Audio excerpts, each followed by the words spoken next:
어린아이가 자라나며 배워가는 행동 내용들 가운데 다양한 사람들을 대할 때 각 대상별로 어떻게 행동해야 하는지에 관한 것이 있습니다. 예를 들어 친구와 지낼 때는 친하게 지내야 해요. 어려운 사람은 도와주어야 해요. 선생님의 말씀을 잘 들어야 해요 등이 있고, 혹 또 부정적인 대상인 경우 낯선 사람은 따라가지 않아요 등과 같은 것입니다. 다양한 대상에 따라 대해야 하는 방식이 다른 법이고, 또 그것을 가르쳐준 대로 잘 하였을 때는 칭찬을 받는 등 이렇게 배워가는 가운데 점차 바른 대인관계를 형성해 갑니다. 또 아이들은 자기 자신을 대하는 방식에 대하여서도 배우기도 하는데, 길을 다닐 때 안전에 유의하거나 스스로 용변을 보고 처리하는 방식 등 자신을 아끼고 발전시키는 다양한 삶의 태도와 방법을 알아갑니다.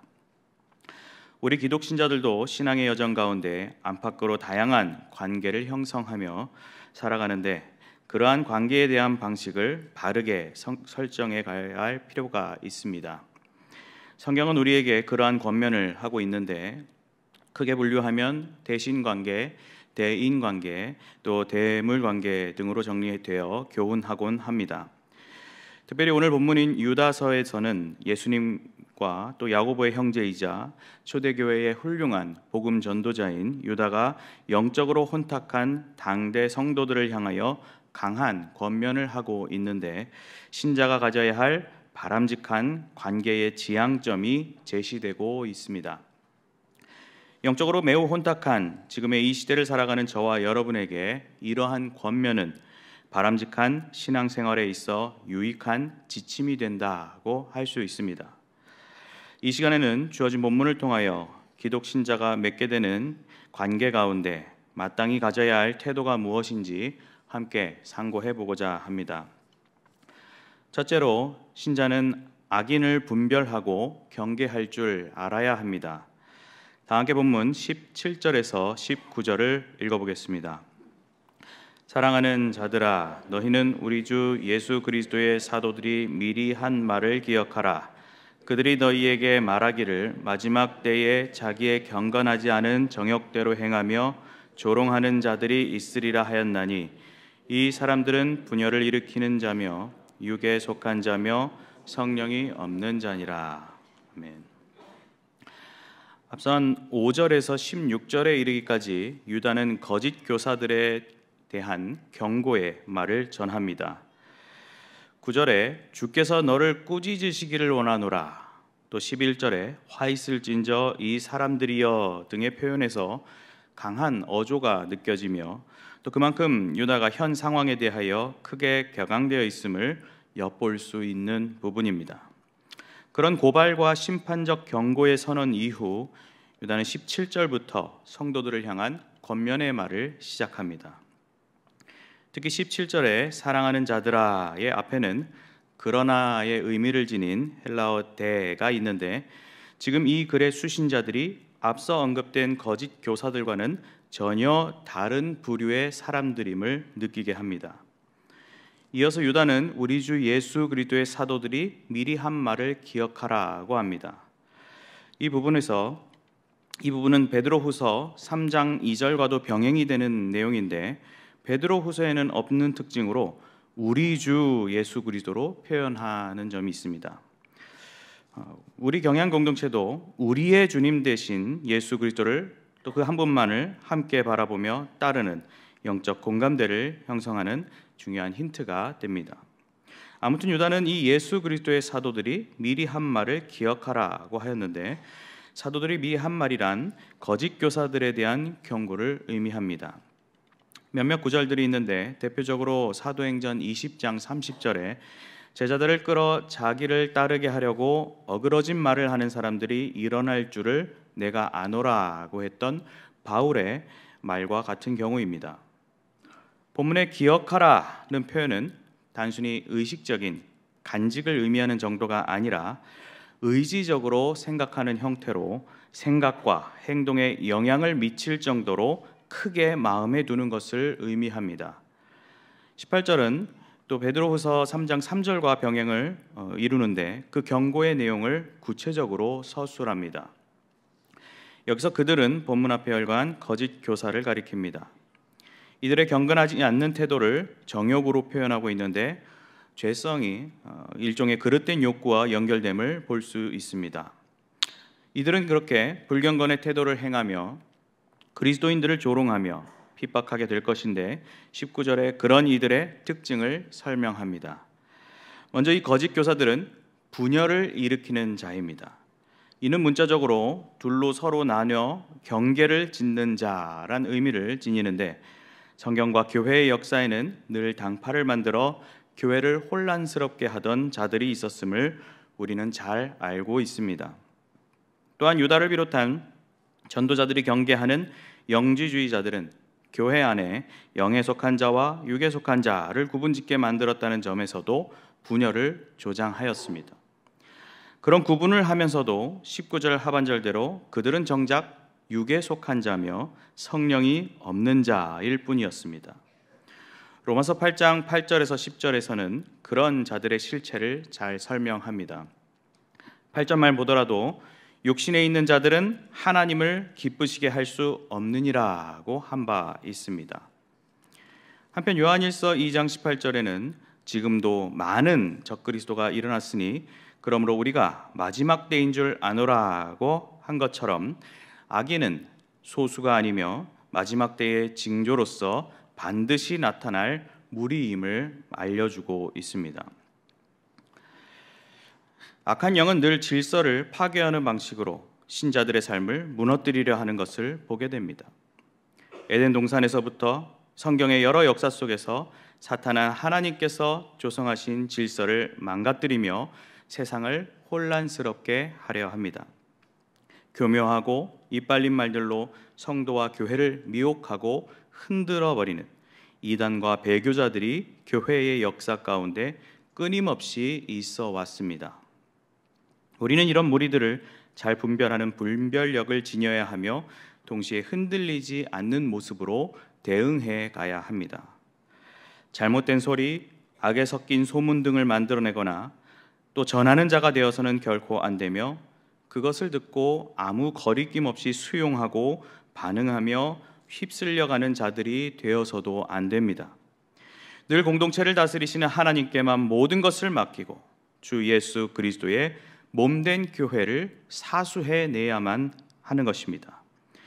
특히 바른 진리 운동을 펼쳐나가는 우리 경향에도 분열을 조장하는 말과 노력들이 언제 나타날지 모른다는 사실을 기억하시기 바랍니다. 우리가 온전히 서 있으려 할수록 사탄은 우리를 더욱 공격하고자 할 것입니다. 악은 어떤 모양이라도 버리시기 바랍니다. 또한 늘 경각심을 갖고 주님 역사에 동참해 가시는 일에만 매진해 가시기 바랍니다.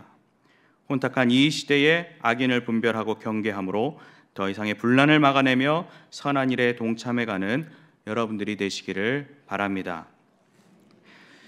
둘째로 신자는 자신의 신앙 성숙을 위해 적극 힘써야 합니다. 함께 본문 20절에서 21절 함께 읽어보겠습니다.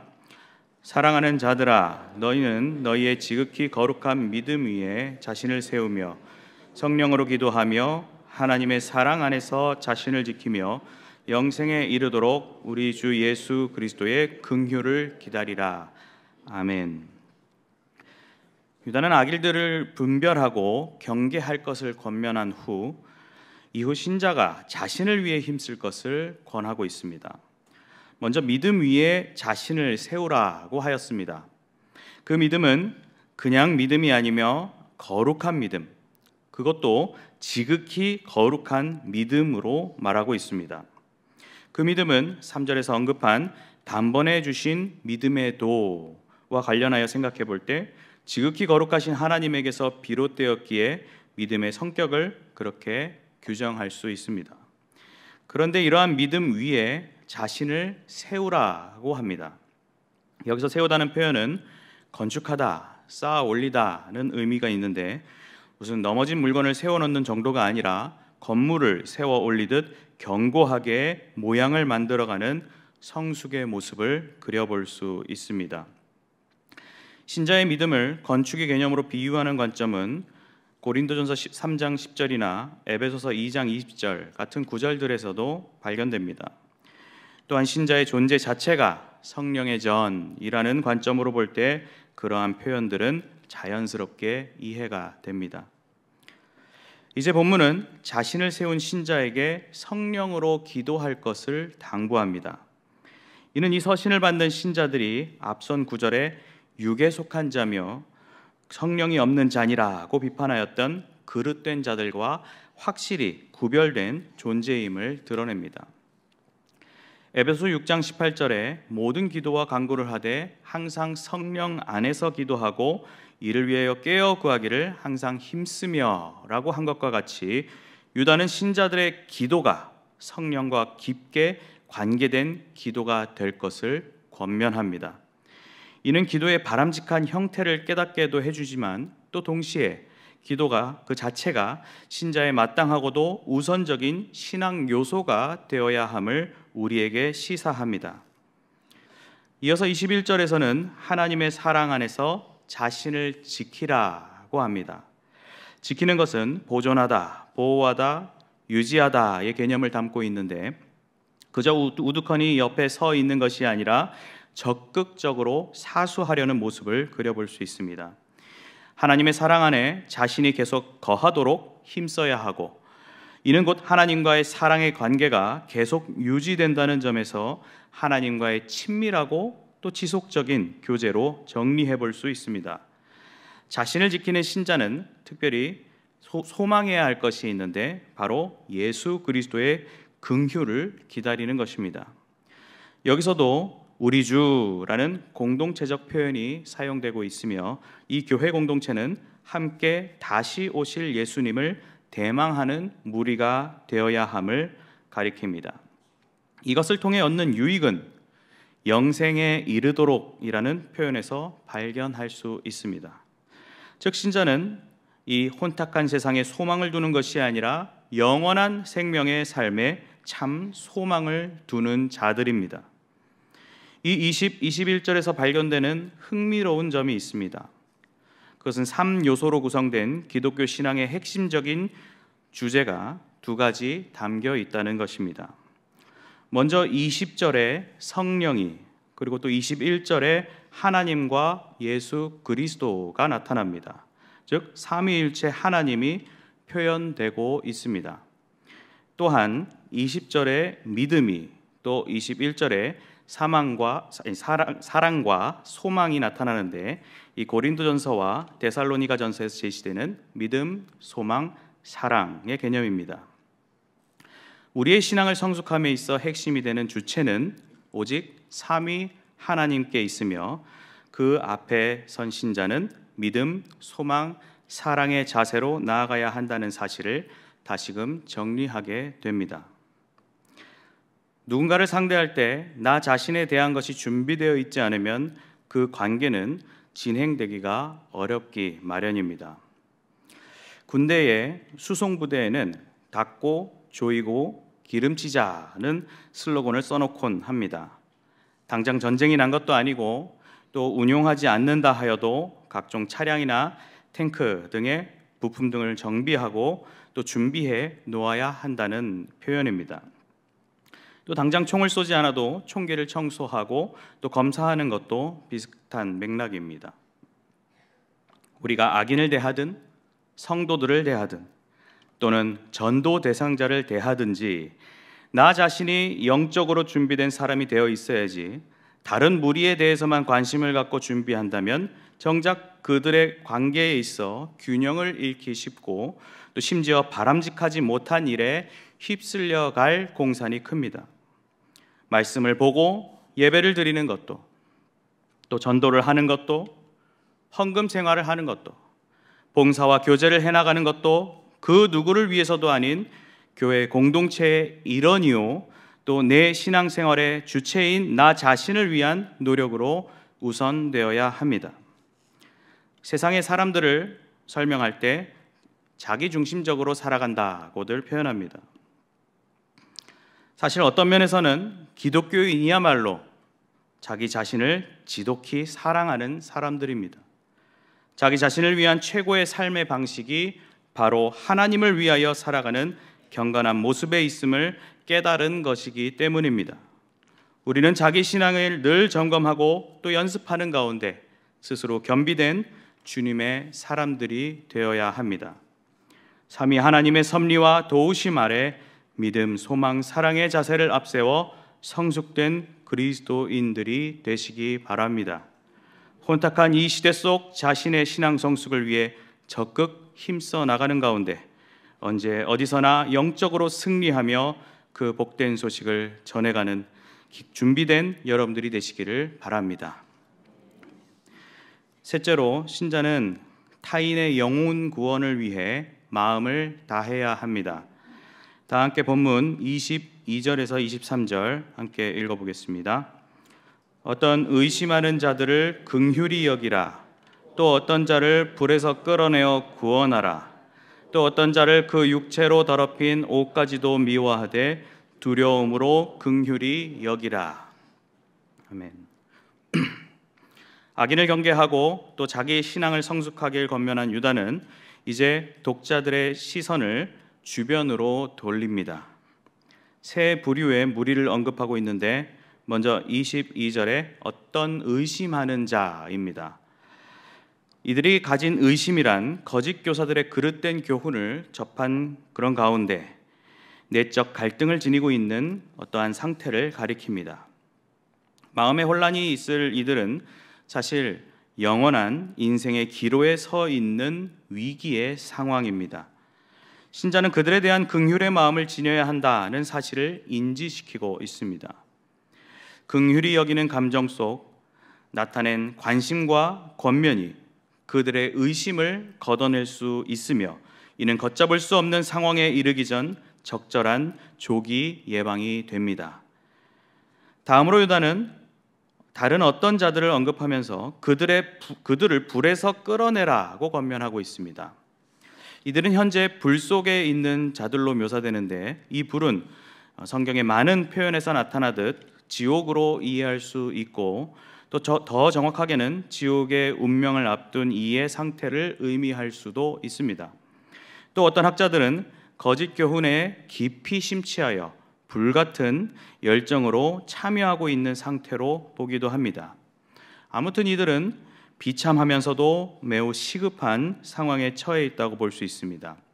그렇게 이들을 끌어내어 구원하라고 하였는데 여기서 끌어내다라는 표현은 움켜쥐다, 채가다 등의 의미를 지니고 강하게 붙들어 살려내고자 하는 필사적 노력이 그려집니다. 우리가 영혼을 바라보아야 하는 마음가짐이 어떠해야 하는지 곰곰이 생각해 보게 되는 표현 같습니다. 마지막으로 또 다른 어떤 자들을 언급하는데 육체로 더럽힌 옷까지도 미워하되 두려움으로 긍휼히 여기라고 표현하고 있습니다. 여기서 옷은 살에 붙는 속옷을 가리키는데 육체에 의해 더럽혀졌음을 의미합니다. 이는 방탕하고 부도덕한 생활로 삶 전체가 부패하고 망가진 인생의 모습을 보여줍니다. 유다가 인용한 것으로 여겨지는 스가랴 3장 3절에 대제사장 여호수아가 더러운 옷을 입고 천사 앞에 서자 4절에서 그 더러운 옷을 벗기라 하시고 또 여호수아에게 이르시되 내가 내 죄악을 제거하여 버렸으니 내게 아름다운 옷을 입히리라고 한 내용이 있습니다. 즉 옷의 상태와 죄악이 이렇게 연결된 것은 오늘 구절을 해석하고 이해하는 데에 좋은 틀을 제공합니다. 죄의 모습들을 미워하라고 하였는데 첫째 대지에서 생각해 보았듯 죄를 경계하는 신자의 태도가 요구됩니다. 하지만 그렇게 미워하는 감정과 태도 정도로 끝낼 것이 아니라 두려움과 긍휼함의 마음까지 동반할 것을 강조하고 있습니다. 여기서 두려움은 심판의 주이신 하나님께로부터 느끼는 두려움으로 죄를 도말하시는 하나님의 위엄을 깨닫고 있어야 함을 말합니다. 그러한 하나님을 생각하는 가운데 사망에 이른 영혼들을 긍휼히 여기는 심경을 가져야 할 것입니다.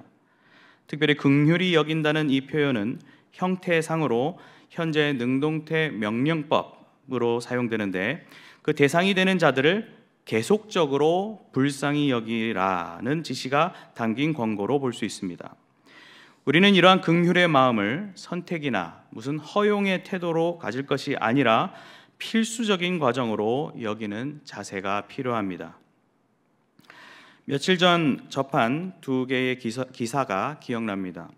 먼저 마포대교에서 투신을 한 사람이 있었는데 그 사람을 구하지 않고 오히려 자리에 놓인 그 투신자의 가방을 갖고 튄 어느 사람의 사건이 있었습니다.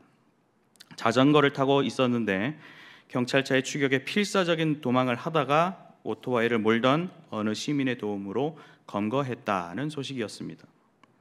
또 다른 기사는 남자친구의 폭력에 시달리던 어떤 40대 여성이 그 남자친구 집에 불을 질러 남자친구를 살해하고 주택 전체에 불이 번지고 있는데도 119에 신고하지 않은 채 그저 지켜보고 있었던 여인이 중형을 받았다는 소식이었습니다. 이 두 사건 다 타인이 생명을 잃는 상황에 외면하거나 방관하는 모습으로 많은 사람들의 공분을 산 바 있습니다. 이렇게 생명을 경히 여기지 않는 행동은 세상의 상식적인 이치요 윤리로서 여겨지고 있습니다. 하물며 영적 세계에서도 죽어가는 영혼을 살리는 데 관심이 없다면 세상보다 못한 의식 수준을 지니고 있거나 영혼의 구원 문제를 실제 상황으로 인식하지 못한 채 살아가는 상황일 수 있습니다. 앞서 21절에서 살펴본 대로 우리부터가 예수 그리스도의 긍휼을 입은 자들이고 계속해서 소망하는 자들입니다. 기적적으로 구원받은 자들인 동시에 지금도 불완전하고 도움이 필요한 자들일 뿐입니다. 그러한 우리 자신의 처지를 망각한 채 죽어가는 영혼을 살리는 일에 크게 관심을 두지 않는 것은 참으로 신앙 양심이 상실된 안타까운 모습입니다. 우리는 정말 분에 넘치는 사랑과 보호하심 그리고 평안을 얻은 자로서 마땅히 그 사랑과 헌신을 보여야 합니다. 하지만 현실 속에서는 비참한 영혼을 마주할 때 외면하여 피하거나 또는 정죄하고 비난하는 태도를 가지기가 쉽습니다. 그것을 극복하는 일의 시작은 바로 영혼을 긍휼히 여기는 마음을 지니는 것입니다. 예수님께서 친히 보여주신 그 사랑을 다른 누군가에게 이어줄 수 있는 사람만이 그것을 온전히 이해하고 진정으로 누리는 사람이라 할 수 있습니다. 여러분 주변에 함께하는 영혼들의 상태를 잘 둘러보시기 바랍니다. 예배나 모임에 잘 보이지 않는 교구 혹은 전도의 식구가 있다면 그들을 위해 기도하고 연락하며 형편을 들어주고 그 신앙의 회복을 위해 격려와 위로를 아끼지 말아야 합니다. 교회 가기를 꺼려하거나 귀찮아하는 가족이나 친구, 동료 등 자신의 태신자들을 향하여 복음의 기쁜 소식을 자신의 삶과 또 그 메시지로 전하며 구원인의 길로 안내해 주어야 합니다. 우리의 작은 관심과 노력이 우리가 알게 모르게 병들고 죽어가는 영혼의 그 인생을 살리고 회복하는 역사를 이뤄낼 수 있는 것입니다. 그리고 무엇보다 하나님께서 그러한 일을 기뻐하시고 또 우리를 사용하시기를 원하신다는 사실을 기억하며 기꺼이 영혼 구원을 위해 정성을 다해 가시기 바랍니다. 혼탁한 이 시대에 타인의 영혼 구원을 위해 마음을 다하며 귀한 열매를 주님께로 올려드리는 여러분들이 되시기를 바랍니다. 사랑하는 성도 여러분, 그리고 헌신하시는 제56, 57, 58 여전도의 회원 여러분, 세상에는 수많은 관계가 형성되어 있고 매일 새로운 관계들이 생겨납니다. 수많은 관계 속에 어려움과 피곤함이 발생하기도 하고 또 누군가는 관계에 지쳐 관계를 끊고 때로는 운둔하며 스스로 피폐해지는 삶을 살아가기도 합니다. 신앙생활을 하며 겪는 어려움 가운데 또 관계에 대한 것이 대표적인 이유가 되곤 합니다. 관계로 인해 자신의 신앙이 좌우되고 심지어 교회를 선택하는 기준이 되기도 합니다. 물론 실생활 속 이러한 개인적 대인관계에 관한 것도 우리에게 떼낼 수 없는 중요한 요소이겠지만 오늘 살펴본 영적인 기준은 그 무엇보다도 우선이 되어야 하는 기준으로 삼아야 합니다. 그 기준과 지침대로 교회의 질서를 지키며 신앙과 또 영혼 구원에 관심을 가지며 나갈 때 세상 누구도 부럽지 않는 신실한 공동체가 특별히 새로운 시대를 맞이할 우리 경양 목장에 조성될 것입니다. 늘 하나님의 뜻을 구하는 가운데 또 교회를 분열하고 거짓된 길로 인도하는 악인의 무리를 분별하고 또 경계하시며 자신의 신앙 성숙을 위해 주어진 환경 가운데 적극 힘쓰시고 타인의 영혼 구원을 위해 긍휼의 마음을 품고 섬겨 나가심으로 어두운 시대를 밝혀나가는 별과 같은 공동체를 이뤄가시는 경야의 모든 성도님들과 56, 57, 58 여전도의 회원들이 되시길 주님의 이름으로 간절히 축원합니다.